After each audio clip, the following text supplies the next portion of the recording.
Je vais citer un extrait de Bruno Parmentier, qui était alors un ancien directeur d'une école d'ingénieurs en agronomie. Manger tous c'est bien, son livre. Et il va parler de l'importance des légumineuses. Les légumineuses. La grande majorité des humains se nourrit d'abord de céréales, mais cela ne suffit pas, en particulier parce que ces dernières sont relativement pauvres en protéines. On a alors généralement recours aux légumineuses, comme le pois, le haricot, les lentilles, l'arachide, le soja, etc. Excellentes pourvoyeuses des protéines les plus économiques, même s'il leur manque souvent, soja excepté, plusieurs acides aminés. Elles peuvent donc remplacer et compléter très avantageusement des protéines animales et on gagnerait énormément à y revenir plus systématiquement. Ces aliments sont généralement préparés en association, ce qui constitue la base de la culture alimentaire des grandes civilisations. Riz lentilles, riz soja, couscous pois chiche, maïs haricot, maïs pois sec. Pour donner du goût, on rajoute généralement des autres ingrédients piquants, voire brûlants, chili, harissa. De cette façon, l'homme peut contenir sa faim tant bien que mal, et profiter des qualités nutritionnelles de ces associations. L'interaction dans l'estomac de leurs différents constituants les rend meilleurs pour la santé qu'apportés séparément. Cela explique probablement que ces combinaisons aient traversé les siècles et se soient imposées dans la culture profonde d'un certain nombre de pays. Au cours de la longue histoire, ce sont les mangeurs les plus avisés qui ont gagné des guerres et conquis les autres pays. Au niveau agronomique, ces légumineuses sont de véritables plantes miracles. Elles absorbent naturellement l'azote de l'air et n'ont pas besoin d'engrais azotés, coûteux en énergie. Mieux, elles en laissent dans le sol pour les autres cultures, par exemple pour les céréales qui n'ont pas cette faculté d'absorption mais au contraire le besoin impérieux d'aller chercher de l'azote dans le sol par leurs racines. Elles constituent donc un maillon essentiel des rotations de culture et seront amenées à se développer fortement dans l'avenir, à la fois pour des raisons d'économie d'énergie et pour la production de protéines moins chères que les animales. Il y a une note assez intéressante. Alors, légumineuses. Qu'est-ce qu'on entend par ce terme? 12 000 espèces qui ont pour fruits des gousses. En vieux français, légumes désignait les graines comestibles présentes dans les gousses.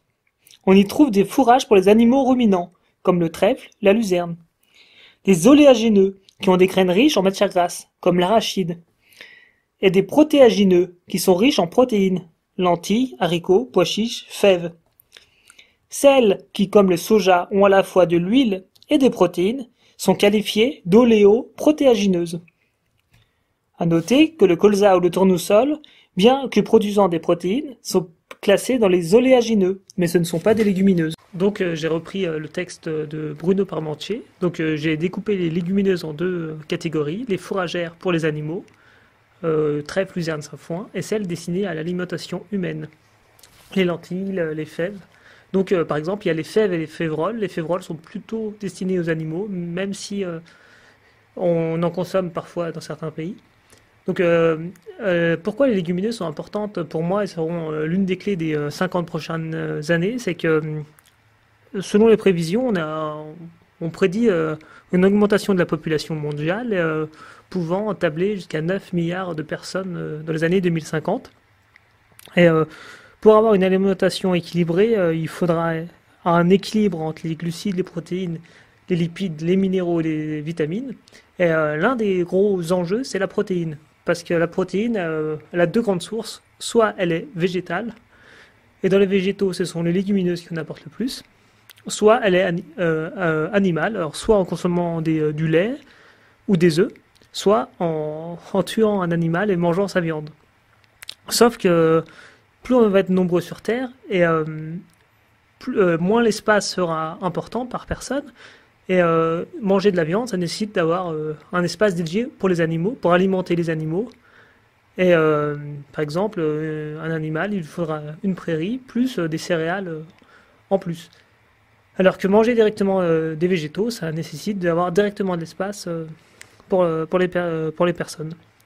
Donc pour reprendre également les idées de Bruno Parmentier, la légumineuse va produire de l'azote grâce à une symbiose racinaire, enrichir le sol en azote et faire des plantes riches en protéines. Donc là j'ai fait un petit schéma. J'ai noté la légumineuse enrichit le sol au cours de son passage et également pour la culture suivante. Donc au cours de la culture, on n'aura pas besoin d'amener de l'engrais azoté. Donc ça va être vraiment intéressant économiquement et écologiquement, car on n'a pas à faire venir des gros camions d'engrais azoté comme de l'ammonitrate, qui est en plus difficile à stocker car elle peut exploser. Et on a une réduction des lessivages, on ne va pas mettre des engrais qui peuvent être lessivés au cours d'une pluie. Donc c'est écologique car c'est des passages en moins, ça va être une production naturelle. Donc il y a une problématique aussi au niveau des engrais. Certains types d'engrais vont être amenés à être en pénurie dans les 50 prochaines années. Donc j'ai noté aussi que la légumineuse était une excellente source de protéines. Au niveau des acides aminés, elles sont généralement déséquilibrées, à part quelques plantes comme le soja. Et donc on va souvent les associer avec des graminées, et notamment dans les plats traditionnels. Donc dans les différentes interactions possibles, il y a la symbiose, le commensalisme, le parasitisme. Et là, au niveau de la légumineuse, la symbiose, ça va être l'interaction qui va se passer. Au niveau des racines, on va pouvoir des petites excroissances qu'on va appeler des nodosités. Il y aura une symbiose entre la plante et la bactérie, les rhizobiums, qui vont fixer l'azote atmosphérique qui seront présents au niveau de la terre. Elle va échanger cet azote en récupérant de l'énergie de la plante. Donc la plante, elle va être vraiment favorisée, elle va déjà utiliser son azote pour elle, pour grandir, pour se développer. Donc voilà ce petit schéma. Donc dans les associations les plus courantes, on va partir déjà du point de vue fourrager. Donc j'ai noté que parfois on associe les plantes déjà pour avoir une ration équilibrée pour l'animal, mais également par exemple comme la luzerne, elle a tendance à faire gonfler les animaux. C'est la météorisation. Donc j'ai mis quelques associations que je connaissais, lucerne dactyle ou trèfle blanc régras. Donc il faut bien respecter les associations, car parfois si on associe mal, il y a une plante qui va prendre le dessus par rapport à l'autre. Au niveau des cultures céréalières, on a eu plusieurs cultures qui étaient vraiment utilisées avant, un peu moins maintenant, plutôt en bio actuellement. Mais avant on associait déjà le blé pour avoir la bonne qualité meunière, le seigle pour avoir la rusticité et la paille, et on mettait également des légumineuses comme la vesse qui va se tutorer autour de la paille des céréales ou la févrole. Donc c'est un peu plus dur parfois à déterminer la bonne date de récolte, mais ça permet déjà d'avoir quelque chose d'assez équilibré. Et dans les grandes cultures les plus citées, on cite la culture des trois sœurs, maïs, courge, haricot, où le maïs va faire le tuteur, le haricot va monter sur le maïs, amener l'azote, et la courge ou le potiron qui vont couvrir le sol, empêcher le lessivage du sol, et occuper l'espace le plus au ras du sol. Donc on a une sorte de symbiose, car chaque plante a son rôle. Moi j'ai testé, il faut plutôt utiliser des haricots à écosser, car mange tout, c'est assez compliqué de marcher dans les courges avec les feuilles. Et donc, comme les légumineuses sont souvent déséquilibrées, on a souvent fait des plats traditionnels dans beaucoup de pays, que ce soit maïs, haricots, riz, haricots, blé dur avec des pois chiches avec du sésame, énormément de plats traditionnels qui ont...